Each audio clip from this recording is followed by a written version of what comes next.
In this lesson, we will try to understand the difference between public goods and merit goods.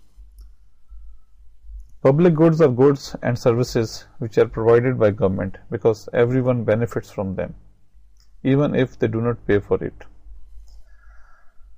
For example, the street lights and public parks. The principle is that if consumer of public good doesn't pay for it, he cannot be stopped or excluded to use it. And if he is using, it will not affect other consumers' ability to use that good. If we search for public goods,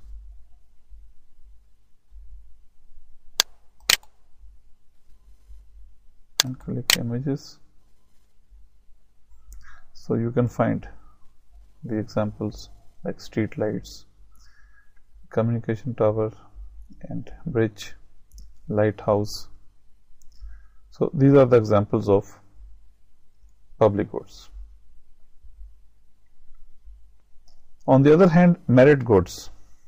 Merit goods are similar to public goods. Sometimes government provides goods and services because it thinks that people ought to benefit from them. For example, healthcare and education.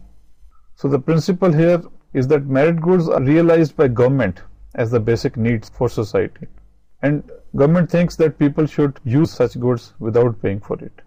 For example, if government decides that internet is the fundamental need for the society and it is provided without any cost, then it will be a merit good.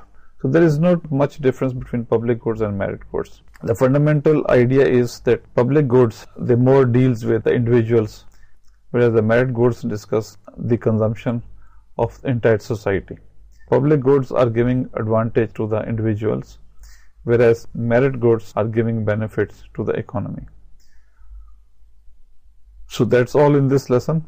Thank you very much.